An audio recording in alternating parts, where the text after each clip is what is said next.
Hey, it's Netta, and I want to invite you to my free online workshop, Get Rid of Cravings, Step by Step, that will happen on Tuesday, May 27th. All you need to do to sign up is to go to aftersugarclub.com and click on the big orange button. Just go to aftersugarclub.com to register. See you there on May 27th.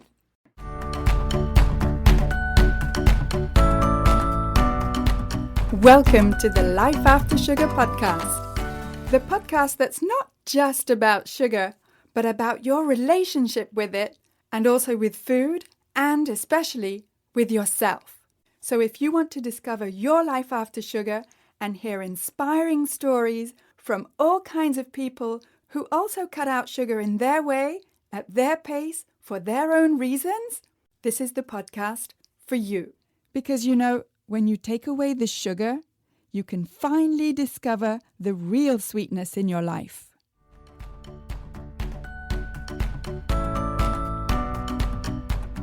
I'm your host, Netta Gorman, and today's episode is with a very special guest, Rosemary in Australia.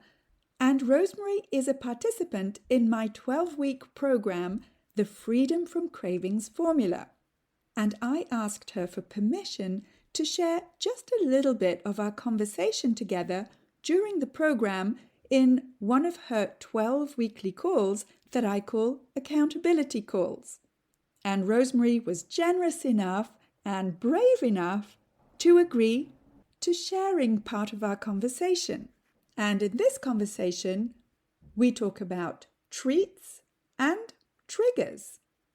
We'll get to our chat in just a minute. But first, I just wanted to tell you that if you're looking for some free resources, then I have plenty for you. First, download my 5 tips to get rid of cravings.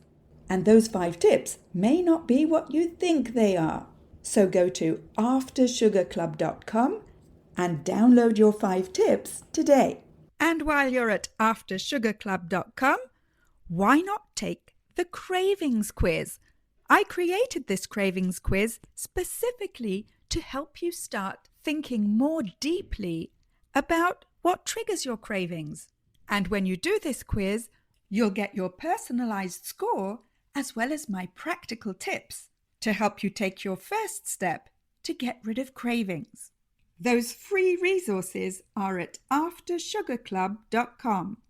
And also, come check out the Life After Sugar Facebook page and subscribe to the Life After Sugar YouTube channel, as well as my Instagram account at My Life After Sugar, which is where you'll get all kinds of inspiration so that you can see that it's perfectly possible to live a happy and active life, even if you don't eat sugar. You can also check out my TikTok account at Netta_Life After Sugar.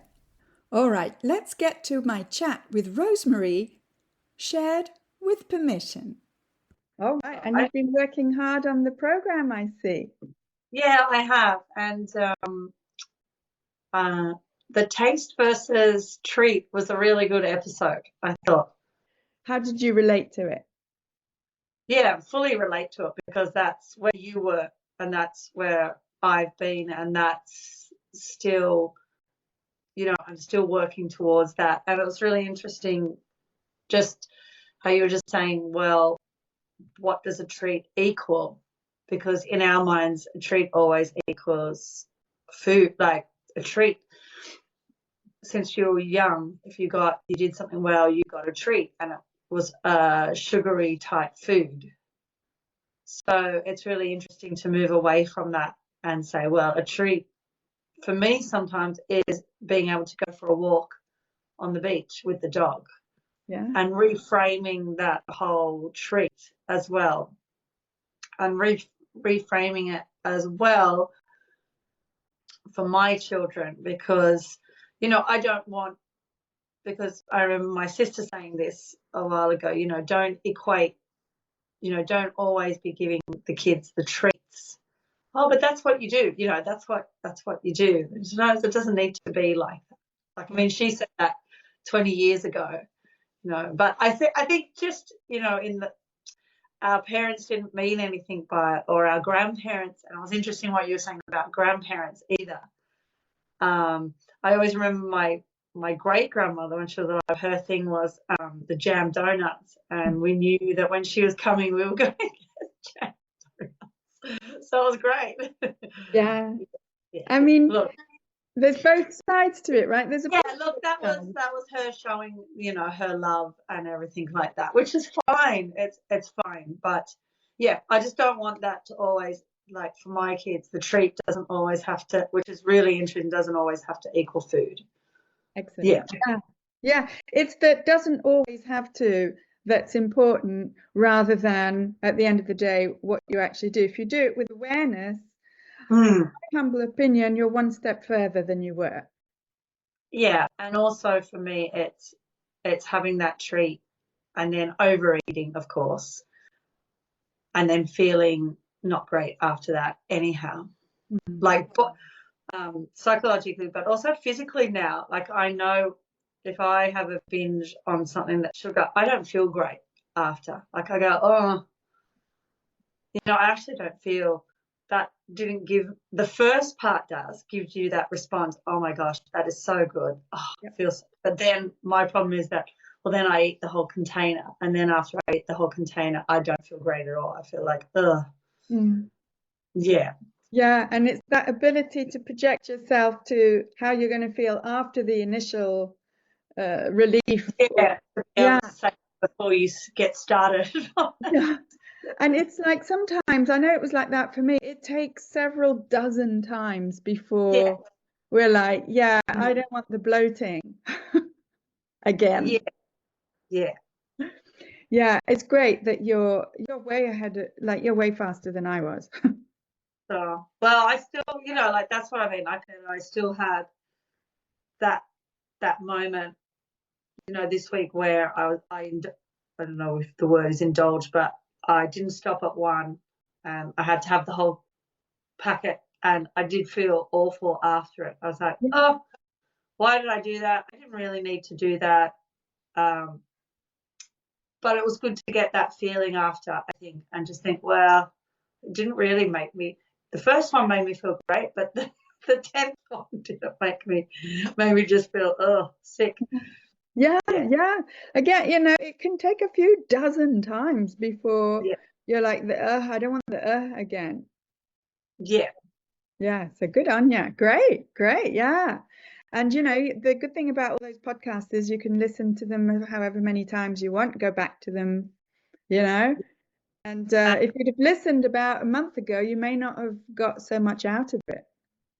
Yeah, and I think true with the diet sodas, which is my weakness, and I think now I need to look at it as in, that was always a treat, running the kids around. I'll just pick up a diet soda. That'll make running the kids around in the afternoon that little bit easier.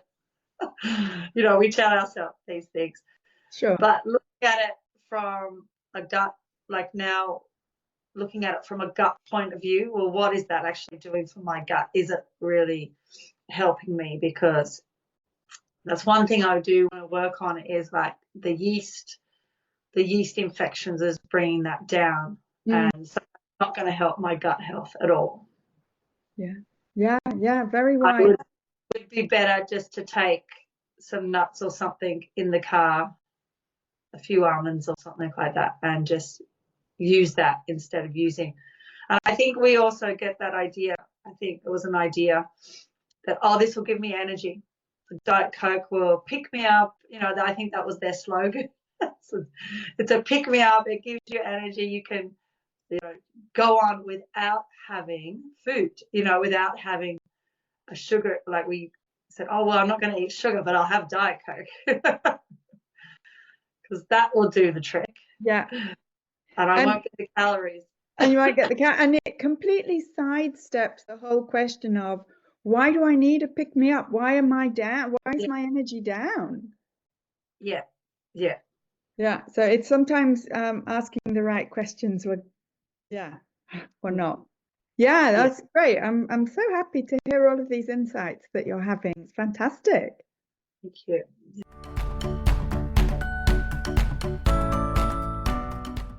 I want to take a quick break to say that if this is your first time here, then welcome and thank you for listening to this podcast.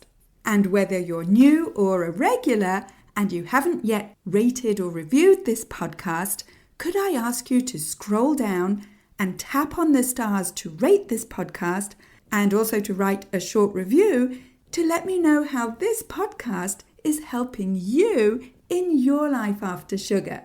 I love reading your reviews, and when you rate and review this podcast, not only does it encourage me to continue making new episodes, but it also helps to share this podcast and have more people see it so that we can help more people feel better and lose weight with less sugar.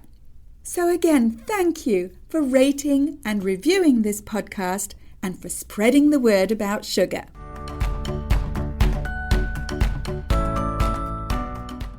And in this part of the podcast episode, Rosemary talks about her triggers. Triggers with the food was the chocolates and the jellies and the sweets. And I think the trigger for that was just if, it's always, for me, it always seems to be the evening. The trigger is the evening after dinner. Yeah. So that's interesting, because it's not always food necessarily. This is like the trigger is the time of day. Yeah, that is for me. And also the trigger is if it's in the house, if a lot of those foods are in the house. Even last night, which is fair enough. It's hard. You live with a family, and people do love, other people love pastries and buns and things like that. And you just have to put them away and just try not to look at them, because they are a trigger when I see them. Yeah, very interesting. It's very powerful for you, I think, to know that, because then you can see it coming. Yeah. That's not a bad idea, because my husband puts them in a little box, like a little bread box. And I think, oh, that's good. That's out of sight. I think even just the fact that it's out of sight helps. Yeah. Yeah. And then that's right. So you're kind of creating all these hacks, to counteract or prevent that situation that triggers you from happening. Yeah. And I think it's a definitely an evening thing, and I've talked about that with you before. It's just maybe even just going to bed or reading a book instead of being around the kitchen. Yeah. And mindlessly snacking, mindlessly eating. But it's and when you see the foods, I think that during the day it doesn't bother me, but then it's always that time of an evening where I'm more susceptible to giving into like a craving or overeating. I don't know if you remember a few weeks ago, I did a podcast episode about willpower. Right. And it talked about, amongst other things, willpower depletion, which is basically when you've just spent the whole day making 101 or 1001 small decisions and choices, and then you get to the end of your day and you just have no energy left to make any kind of decision. Yes. And sometimes that can be part of why the evening triggers you. It's because it's not that you have no more willpower left, because the willpower, it's studies have shown that you're good for 15 minutes and then there's no more willpower, so don't even count on that. It's not the willpower, it's the life that we have where we are required to make all these decisions, and then by the end of the day, this is what that they call willpower depletion. Right. Okay. Yeah, that sounds very true. It feels right. It feels like something that you've experienced. Yeah. And so instead of trying to be strong in air quotes, or or beating yourself up because you're too weak, you don't have enough willpower, it's just first of all, ahead of time it's going to be the evening at the end of the day. Yep. Yeah. And I'm going to get triggered by the fact that A, it's the evening, and B, I've had this lifelong habit of snacking at Yeah. night, and C, I'm just exhausted. Yes. And knowing all those things, then you can sort of set up a plan to know what to do. And you've already started implementing bits of that plan. Yeah. Because that's a way of relaxing. Like, of getting to sit down for 10 minutes was, well, I get to sit down for 10 minutes and eat. Otherwise, I don't get to, like, I think as women and as mothers, we're always doing things. And you go, well, at least if I'm eating something, I get like sit down and relax for 10 minutes, where I've got to find other ways to sit down and relax for 10 minutes. Yep. Yeah. Yeah, that makes total sense. And I read a thing a while back about when they came out with hair conditioners, after shampoos, you condition your hair. And they came out with this, it's completely false, but they came out with a marketing for women where you have to leave this on for like 10 minutes, this Yeah. condition, Yeah. only because women are just looking for any chance to just stop for 10 minutes. And it worked like they Yeah. sold out. That's exactly. Yeah. Yeah. So, it's like, okay, now you've realized, look, what I really need is just to stop for 10 Yeah. minutes. And so Yeah. the snacking is a way to stop for 10 minutes, but not the only way. Yeah. Yeah. Habit. Just to break that habit of sitting down and then it's always reaching for food, like that mindless eating. Yeah. Just to be able to sit down on the lounge and then not have something in my hand. That's a really hard habit to Yeah, break. it is. It is, definitely. So, knowing that it's a hard habit to break, we can apply James Clear's Atomic Habits, breaking it down into steps, either, like the exercise you did, either breaking a bad habit or starting, developing a new good habit. And why is it, Netta, then at evening? Why is it always a sweet craving, an urge? Why is that so? Like, you can go the whole day and you don't need it, you don't look for it, and then it's that evening thing where all of a sudden it's like, I need something and I need something sweet. Why is that? Why? Yeah. Well, I don't know if there's one answer, but for some people, it's part of their exhaustion at the end of the Yeah. day, and we make this connection between I don't have energy, I need energy, and sugar is the way to get energy. Yeah. Yeah. And we don't even have the energy left to even wonder whether this makes biological sense. Yeah. And I was trying to think, was it because, like, when we were younger, like, was it like a dessert? And I suppose I'm thinking back when you were younger, we probably don't eat as much as what we do now. And maybe that dessert helped with like your calorie intake or whatever it is. That's why we had desserts. Whereas my family and I we don't have desserts. It's not a big thing for us so much, but it's more that, like, it was more like the chocolate and the little things. Like, maybe because we've moved, you were eating more, we're eating health, well, not healthier, but we're eating more on our plate, definitely, than what I did when I was younger. And maybe that's why I still have that link with the dessert. That Yeah, might maybe have mum just trying to fill us up in some way. yeah, But the yeah, desserts weren't like, they were more like, as you would know, like from growing up in England, more like the English kind of desserts, not the chocolate laden candy desserts. Yeah. yeah. I mean, as a mum, we're like programmed to want to make sure that our kids are eating enough. Yeah. And Yeah. sort of our worst nightmare is for our kids to go hungry.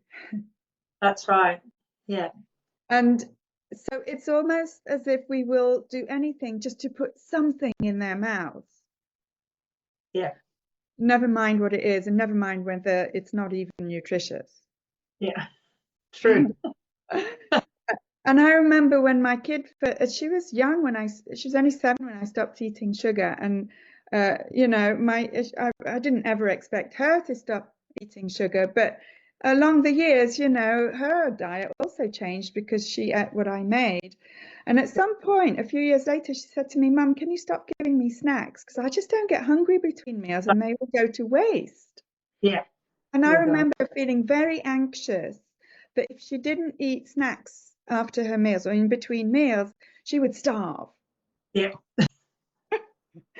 And it was like this sixth sense as a mother where, no, my kid has to be eating enough, even if she already is. Yeah. So that might be part of it. And now we sort of know a bit better where, in this program at least, where you know that all calories are not created equal, and it's not get as many calories in them as humanly possible. It's get as much nutrition into them Yeah. as they need. Yeah. Yeah. And eating as it, like, I like what you said about, like, you got to think of it more like, well, I'm eating well. I'm having my treats every meal. I'm eating highly nutritious food every meal. So I am treating myself in that way. Yeah, and how those foods make you feel and what you can do in your life with all that energy and without the aches and pains, that is also a treat. Yeah. So again, like you just did the exercise about changing your definition of what a treat is, or Yeah. you listen to the podcast. That's great because that gives you the power to decide, hang on, I'll decide what a treat is. Thank you very much. Yeah. I want to thank Rosemary for giving me permission to share a part of our conversation during one of her program calls that I call accountability calls, because I think it takes a lot of courage to let the people who are listening to this podcast listen in to our conversation. But I asked Rosemary for permission to share this conversation because I'm 100% sure that her journey and her insights are not only valuable for her on her journey, but also valuable for you. And this accountability call with Rosemary happened around halfway through the 12-week program, the Freedom from Cravings Formula program. So Rosemary was several steps ahead, but she did start at step 1. And in my experience, the most difficult step is the first step. And that's why I'm inviting you to take the Cravings quiz. It's a 10-question quiz that I created especially to get you thinking a little deeper about your cravings. That's the first step.